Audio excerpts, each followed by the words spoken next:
Hey, how's it going? There is a really old fantasy movie that I think is probably one of the best fantasy movies of all time, even though this fantasy movie came out in 1981 and the special effects were very, very old school special effects.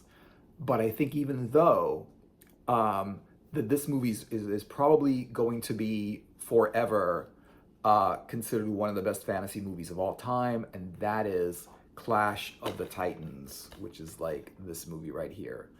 Clash of the Titans is such a great movie that they've never been able to remake it any better than they made it here. They made another movie of Clash of the Titans called Clash of the Titans, but they made it with like, CGI special effects. The thing about this movie and the remake is that really the only thing better about the movie is the special effects. Everything else isn't as good as the first movie. I think special effects in fantasy movies is important, but you can do what you can do. I mean, it was 1981 and the special effects were cutting edge at the time. It was done by Ray Harryhausen. And still on the back, it says like right here that it's Ray Harryhausen's master work. And I mean, like the little they used models. They used little models or like clay figures or whatever they did, but they created amazing things. Like here's the Medusa that they have. They had like this guy ride a Pegasus, like a winged horse. They had monsters and things on the back and whatever. And even though the special effects were not as good as the newer ones because they had what they had. They're not going to just like wait 20 years for the special effects to get better before making the movie. They were like, look, we're going to make this movie and we're going to just use the best special effects we can use. And at the time, that's what it was. Like Ray Harryhausen was making these special effects. For example, something like movie like this, like Jason and the Argonauts, which also had like those old school, special effects. I don't know if this one is Ray Harryhausen that did it. It looks like it might have been, or somebody else that did like similar special effects, but they had that. I mean, they had that. And the thing about it is the special effects in the older Clash of the Titans are not bad. They're really good. Even if you watch it now, you could be like, oh, I could see its little models that are moving around and stuff like that. Even if you watch it now and you see that it's little models, they're really well designed models. The models had really good art direction. They were well designed. If you look at something like the Medusa here, right? Here's the Medusa. She's this snake, this woman, snakes in her hair. She's got a snake tail and whatever, and she's got like a bow and arrow, right? As you can see here, better special effects, right? But the Medusa, you can hardly see, like, you can't really see what is going on in the picture of the Medusa. You really can't see what's going on. If you look at it carefully, like I was looking at it, it just looks like a head full of snakes. But if you look at it carefully, well, here, the snakes are going this way. The face is facing that way, like this way. And the snakes are like going forward in it. But all you see is like a head full of snakes, right? I mean, with the better special effects, just the design wasn't as good. The art design wasn't. It's just a head full of snakes. Whereas like here, the Medusa, you could see how she looks. She has a face, she's got like this snarly face, right? And the snakes is like, it's not like a million snakes like in the other picture. It's like just enough snakes to make her look cool, right? In the snake tail. So that's the thing about it, is like they made technically better special effects, but worse art direction. In a way, I remember like, okay, so I watched the first Clash of Titans way back in the day when it was like on television. I don't remember exactly what it was. I think it was on regular television at some point, a really long time ago, and it was just like aired on television and probably with commercials. I don't remember if there were commercials and whatever it is, but probably with commercials and whatever. And then they definitely started airing it like on HBO and that platform. Like the HBO was like, at the time, the only real station with no commercials because you paid for it and you paid for the commercials not to be there and stuff. So, and it was just such a great movie. Whereas like in this one, in the second one, it's just like, I don't know. For example, like in the second movie that came out, like I saw some of it. I think I saw the entire Clash of Titans remake second movie. I don't remember exactly. Maybe because it was a little bit forgettable, in my opinion. I have the DVD, so I'm definitely gonna watch it again. I got the DVD so I can see it again, or watch it. Like I don't know if I even saw the whole movie. You know, I got I got the DVD so I can like, okay, I want to see the remake. I want to see the better special effects. I want to see how they changed it. I want to see like what's different about it because they did change it like quite a bit. It's not the same movie. I mean, the actors are different. The costumes are different. The art direction is different. Even here, you could see like this guy in the new movies. He's just got some kind of weird armor, whereas like in this one, the guy just has, you know, like a freaking, you know, toga and a cloak, whatever, you know. And the thing is that like he doesn't really need a lot of armor because he has a helmet that makes him invisible and whatever. So I don't know. And anyway, and so that's the thing about it. So I'm gonna see the second Clash of Titans, but I do remember watching some parts of it, and I remember one scene where there were like they were being attacked, like they were going to Medusa to kill Medusa to take her head so they can like freeze the Titan, turn the Titan to stone, right? And then they basically like got attacked by these giant scorpions, you know, and the giant scorpions looked cool. But the only thing about it was they just looked like giant scorpions. Like they didn't make the scorpions look any different than a regular scorpion, just bigger. You know, they could have done anything with that. They could have done whatever. They could have made it look like scorpion monsters, right? Or something with some kind of art direction. And I think that's really where the first movie shines and the second movie kind of fails. They had maybe the old school special effects of Ray Harryhausen, but they had the art direction of Ray Harryhausen. I mean, the guy made models, like really cool looking models and whatever, you know. For example, even something like this, there was a little like owl in the movie made of metal. Like the owl was being sent by this goddess, this Greek goddess, to help the main character in his quest to take Medusa's head so they can freeze the Titan that was released to save the city, is how I remember it. You know, because this was a while ago. You know, I really haven't seen this one in a long time, but I still remember it because I think I saw it like a few times. And back in the day, this is when they were showing a lot of other similar movies. And for example, there was a movie like this called Jason and the Argonauts. And if you look at something about Jason and the Argonauts, you know, it's got like the older school special effects. I don't see where if it's Harryhausen, maybe it is, maybe it isn't. It doesn't, oh, it does say it, yeah. It's special effects from Ray Harryhausen.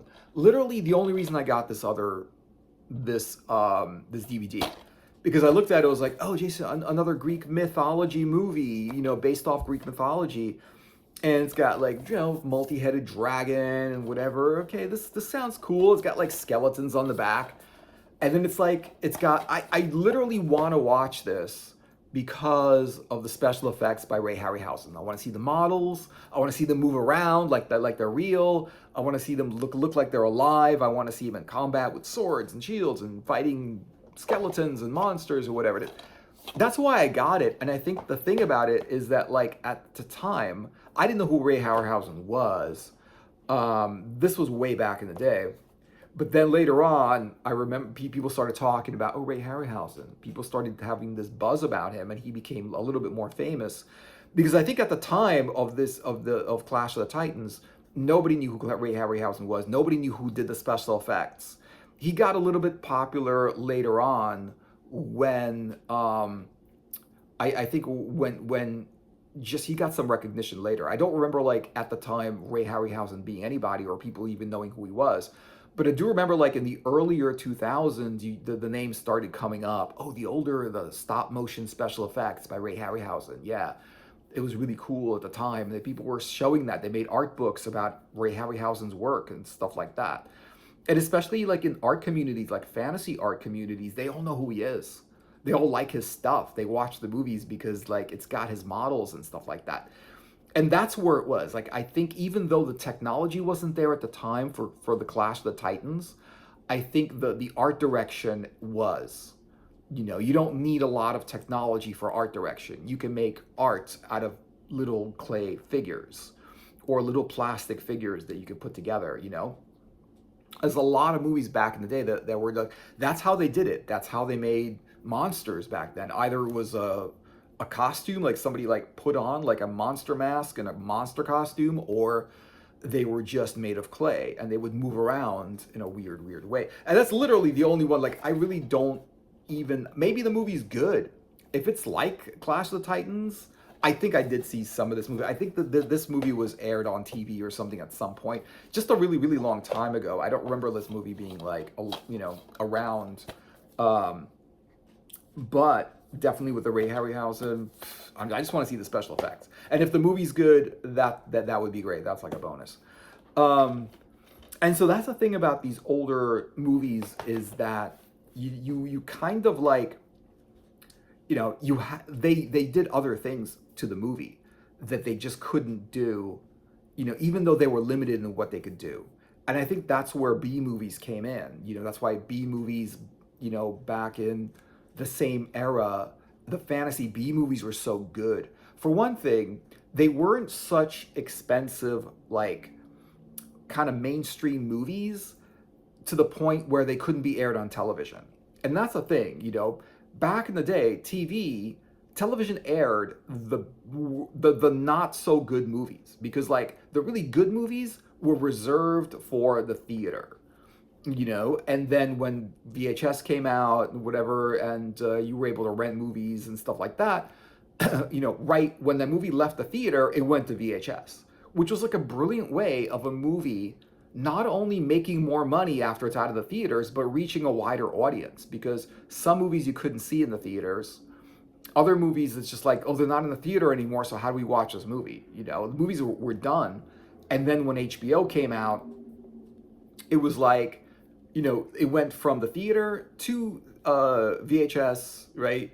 And then to HBO, like pretty fast, to the point where it was just one after the other. So even if you like didn't watch it on VHS, didn't rent a movie and whatever, or your theater didn't, your movie store didn't have it, you could still watch this movie on HBO when it came out. HBO, like every time it came out, it was like there were just constantly new movies, constantly movies that came from the theater. Where before it was like, if you didn't see it in the theater, you're never gonna see this movie, because they're never gonna show it on TV. It's too good, it's too high budget to show on TV. They would show the worst movies, the bad movies on TV. They would show things on TV that they wouldn't show a theater movie on TV, because they wanted to reserve that for, oh, you got to pay to see this. You can't just watch a free movie with commercials, because like they're not going to make any money if they have a free movie and whatever it is. So they showed a bunch of crap, but that's the thing about this one, is they did like, the thing about fantasy movies is special effects is great, but special effects is not the only thing about a movie. Look at movies that are not fantasy movies, right? They have no special effects. Look at a drama movie. It relies on acting and writing and choreography and music and directing, and it relies on other things to make it a good movie. Whereas like fantasy movies have that extra special sauce, right? The extra special thing where it's sort of like a regular movie. It's like a drama or whatever, or like a thriller or mystery or whatever it is, but with special effects, like with monsters, with creatures, with whatever, like aliens or like wizards and stuff like that, with like cool costumes and things that you don't see every day. You know what I mean? It's like, yes, you can watch a drama movie, but it's in the world you live in. Of course it's fiction, right? So it's something that it's really, that's what makes it better. That's what makes it cool. That fiction movies, even though they're in the modern day, they're fiction movies. Like there's always something about it that's unreal. That fantasy aspect prevails. That fantasy aspect is in all of movies, and like fiction is simply, it's fantasy, but it's in the modern day. Fiction is the kind of like movie that just, it's the kind of story that just doesn't happen in real life. Except, I mean, some stories are based on real events and whatever, but then they tweak it. they bring it, they change it, right? They make it something different. They make it something else, right? It's no longer like something that it's in real life. Like they'll try to make it a tall tale. You know, they'll try to make it something where, okay, well let's add this part to it. It didn't really happen, but it's gonna make it more interesting, and that's what it is. You know, fantasy simply takes it all the way to the edge, where it's like not only is it a different world, it's a different time, it's a different characters. It's characters that don't live in the modern day. That's why, like, you know, Lord of the Rings was so successful. It was just different. It was a different world. Everything about it was different. You know, if they took Lord of the Rings and made it sort of like fit it into the modern day, would that still be as good? It might be, actually. Like, I was thinking, like, Lord of the Rings as a like urban fantasy might be pretty cool, you know, whereas like it's kind of happening in the modern day, but it's not exactly. But how can you tell Lord of the Rings in modern day? You'd have to change the story completely, you know? So Clash of the Titans, you know, the thing is, like, it's basically this. As far as I remember it, okay, it's I remember that there being like a bunch of gods, right? All the Greek gods were together, Zeus and Perseus and whatever. Perseus was the main character, I think, right? But it was Zeus and all the other gods and goddesses, they were around, and they there was something where eventually this kraken, this giant monster, was released, and this giant monster was going to destroy. Like, the gods had an argument, you know, basically, right? And this giant monster was released, and this giant monster comes from the sea, and he was going to destroy this city or something. If this is, I saw this a while ago, so it's probably not exactly 100% true, but that's fine because I don't want to leave any spoilers. So, like, if anyone hasn't seen it, I'm not going to spoil the story or anything like that. Definitely see it. I highly recommend the old Clash of the Titans from 1981, not the newer one. You can see the newer one, but watch the older one. It's really good. I know that for a fact. The newer one is not as good, as my opinion. And so, like, the only thing that could stop this giant kraken monster was to turn him to stone. And the only way to turn him to stone was to get the head of Medusa. And Medusa was this, now they call her a Gorgon, right? Which doesn't mean anything. It's just a word, Gorgon. But Medusa is basically like, she's this like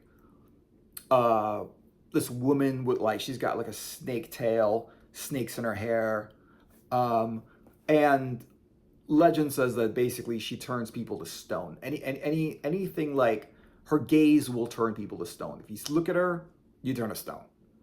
You just turn to stone, you know? And so Perseus gets commissioned basically by the gods. They gave him a sword, they gave him a helmet. The sword is like a magic sword that cuts through, like, it's like the most powerful sword or something at the time, right? Sort of like Lord of the Rings, but not exactly. I mean, like, even though The Hobbit had a sword, but swords are like common in fantasy stories. A shield, where the shield has like a mirror on it, and if he sees Medusa through, I think, if you look at Medusa through the shield, through the mirror, you don't get turned to stone. You only get turned to stone if you look at her directly. But if you look at her, like, gaze through a mirror or something like that, or you don't look at her through the mirror or something like that, whatever it is, you don't get turned to stone. So they told him, look, you gotta not look at her, and that way you won't get turned to stone, but then you have to get close enough to her to take her head. So he kind of basically, you know, like, he has to basically go up and sneak up on her and just, like, cut her head off. Right? And then take her head and then, like, and turn the kraken to stone. Basically, they give him, like, magic items. They give him, like, a winged horse, and they send him on his way. And it's just, like, such a great story. It's based on old mythology. And I really like these old mythology stories. This one's based on Greek mythology. And I think with the older mythology stories, like that kind of thing, it's what I like about it, and that's the same thing with Jason and the Argonauts, also Greek mythology. I really want to see this Jason and the Argonauts thing. Like, God, I feel like I don't know if it's going to be as good as Clash of Titans, but it's got the same special effects guy in it, so why not? And so yeah, and so that's the thing about it is that like it's the special effects, it's all that stuff. It's such a great story and mythology like there's so many cool stories in Greek mythology like. There's a ton of them. There's Odysseus and whatever. And I remember at the time when these movies were coming out, they even had like Sinbad stories and Aladdin's lamp stories and stuff like that. They had all kinds of stories. Um, Greek mythology, Middle Eastern mythology, like kind of Prince of Persia mythology, um, all kinds of different like mythology stories. It's weird that like the only one that I've never seen before is the Gilgamesh story, which is like crazy because like it's the first mythology story that ever came out. Like it's sort of like his quest. Like basically what Gilgamesh was, he was a king of a city or something like that, as far as I remember. Because I remember like I was in a class and we studied that story for some reason, and no one's ever heard of it. There was no movies done about it, no books based on it, except the original story, which was like no one knew what it was, and it's very very few people that know what that is, which is weird because it's supposed to be the first like mythology story, the first hero myth, the first story where there was a hero that went on a quest for some reason and stuff. And Gilgamesh went on a quest to find some this thing that was I remember exactly what the actual thing was. It wasn't like a holy grail, but it was like a holy grail. And this was a story that's way back before the Holy Grail, which was like this thing that gave people like not necessarily eternal life, but more life. It would keep them alive, right? It gave them vitality. It kept them alive. Like they were able to like live longer if they drank this thing or did this thing or whatever it is. With the thing that he was questing was to live longer. He wanted to live longer. He wanted to live longer. And that's the thing about it. If you remember like the story of the King Arthur stories, like in Excalibur, that's what the Grail was, basically, right? It was this thing, you drink from it and you live longer. It gives you vitality and longer life, extended life, and whatever. And it's so interesting that like the Excalibur story, the King Arthur story was written way later, but it was the same thing. Like the hunt for the Grail was the same thing as Gilgamesh's quest for eternal life. Yeah, I mean the details were different, but the actual goal of the quest was the same, which is weird that they never did a movie on it. And it's weird. It's a good story. It's not a bad story. There's nothing wrong with it. It's an old story. It's written very, very old school in a way. Like the language, the way they talked was different back then, and the way they wrote it down was way different, than how people talk today. But they could take that and they could make it into a modern story. That would be fine, you know. But for some reason they haven't, and they did everything else. Like even Conan the Barbarian, like that was an older story. They did that. Even what is it like? Like John Carter of Mars. They did that one, right? They did. What is that one called? They're the Norse stories. Beowulf, which is a cool name. Beowulf. It's like a cool name. But they did that. I mean, they did this like sort of like computer generated animated feature, right? And not even recently, like several years back, where they did this animated feature that was all computer generated animation, which is pretty cool. Like I thought the animation was actually pretty good, and it just told this old Norse story. So they did that.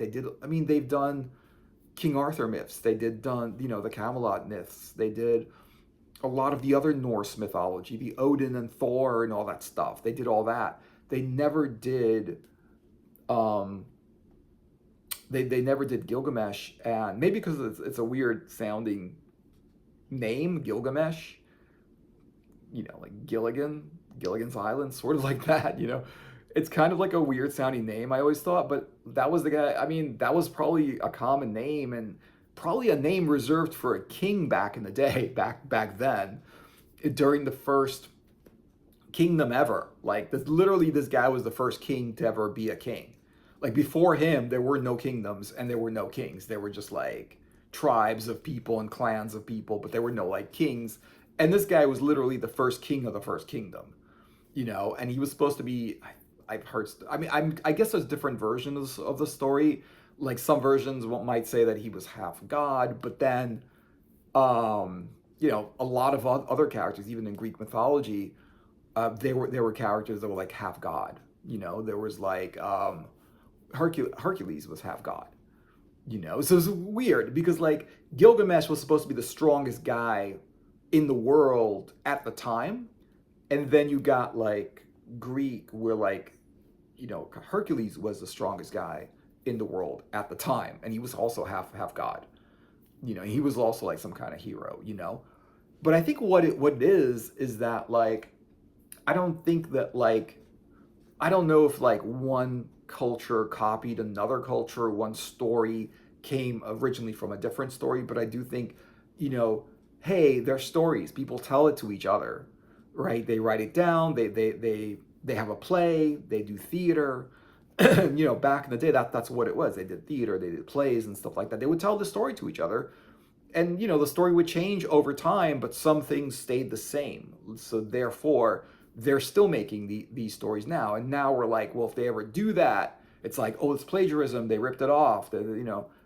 But did they really? I mean, they're just retelling the same story and changing stuff on it. And people are going to do that forever. They're going to retell the same story. They're going to change what they want to change about it. They're going to leave the same what they want to leave the same. And the story's going to evolve and change into something else, but parts of it are going to stay the same. And that's just how it changes. That's why, like, 1,000-year-old story is the same thing as like 100-year-old story, just because it comes, it's just the same people kind of heard it or whatever. And so when going back to like Clash of the Titans, for some reason this one was really good, and I think the reason is that the acting was very, very good. It was well written. The art direction was fantastic. The special effects was the stop motion special effects was done by the person that at the time is still now considered the best stop motion special effects person that was doing special effects at the time, during the time.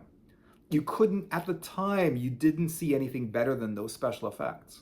So they were impressive, because you would compare that to crappy special effects, like, for example, somebody like some guy like in a rubber suit, a monster suit, those old B movies about like with people in monster suits. They're in monster suits, like Creature from the Black Lagoon. You could see it's a rubber monster suit, and that's why like certain things, even now, people think those special effects are really cool. Like King Kong was done with like, older school special effects, but the art direction, the way they looked was really cool. And at the time they were impressive because it did look real. It did look like, oh, that's a monster. And that monster, I'm convinced like that's a real monster, and that's what they did. They made it look as real as they could, to the point where it was like, oh, that's impressive. And it was impressive. And I don't know if it'll hold up today though. I don't really know, because I think if you want to appreciate older special effects, then it will hold up today. But compared to the special effects today, I mean, they do amazing special effects now. Computer generated or whatever, CGI or whatever, they do amazing things, with just computers and what people can do. In the art direction, I think part of the reason why is because they're using really good artists, really good fantasy artists to create the special effects. that they have now. And that's what makes the special effects good. It's not just like the technology, but how it's designed. You know, like it's sort of like take an artist and give them like a pencil, and they'll probably make a better picture than someone who's not an artist, and you give them the highest technology like art tools in the world, right? It's like here's all the technological art tools you need to make the best painting or the best, art ever in the world, and they'll probably do something decent, right? But an artist will probably do a better picture with just a pencil and a piece of paper, just because they're an artist and they know how to draw and they know what looks good. So that's the thing about it, is that like it was impressive at the time. And I also think that it didn't rely on, it impressed you with special effects, but it didn't rely on special effects to promote the movie. It didn't rely on anything. It wasn't like, oh, we're just gonna have like, for example, like with B movies, certain B movies, we're just gonna have a lot of like sex and nudity in it. They didn't do that in Clash of the Titans. They wanted to tell a real story.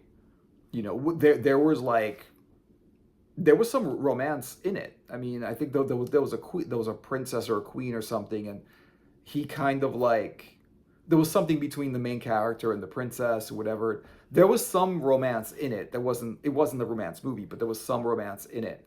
Um, there was just so much other stuff. There was good writing, there was good dialogue, there was good acting, and it was convincing acting. It was good acting. They had good actors, and they even had a couple of famous actors in this, to some degree. I don't know if it's the most famous actor, but it's they had some good famous actors. I remember like some of the gods were played by famous actors, and they all like acted really, really well. The story was an interesting story and well told. It wasn't a rip off of anything. It wasn't a copy of anything, as far as I know. Maybe it was based on old mythology, and the world was mythological, but I don't know if the story was actually based on anything that was a mythological story. It might have been. I don't know. And I mean, the music and everything, just how they did the story was a beautiful story, and they didn't rely on it. Like, whereas like sometimes what they do when you have like great special effects is, let's just make great special effects. Let's just put a bunch of great special effects in the story, and that's it. And that's as far as it'll go. It's sort of like what they did with like Conan the Destroyer, where it was like, let's just put Arnold Schwarzenegger as Conan again, and then it'll be a great movie just because he's there. And it wasn't. The first one was good because it was a legitimately good movie with a great acting and great like writing and music and the art direction and everything. Whereas the second one was like, oh, let's just make a sequel. One of these like brilliant decisions of like, oh, we're just gonna make a sequel. And that's it. That was the whole plan. The sequel, that was the only thing that they wanted to do. We're gonna make another Conan because the first one was good.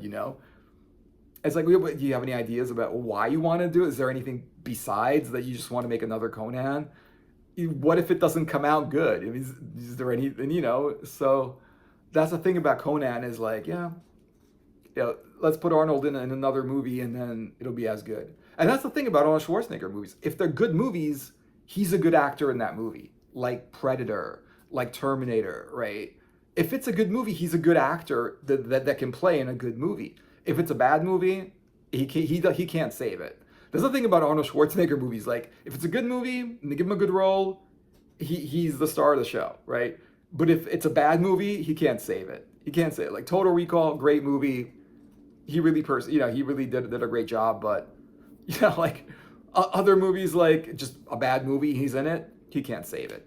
Whereas like some actors can actually do that. Some actors just make the movie great. Sometimes, but it's not Arnold Schwarzenegger that can do that.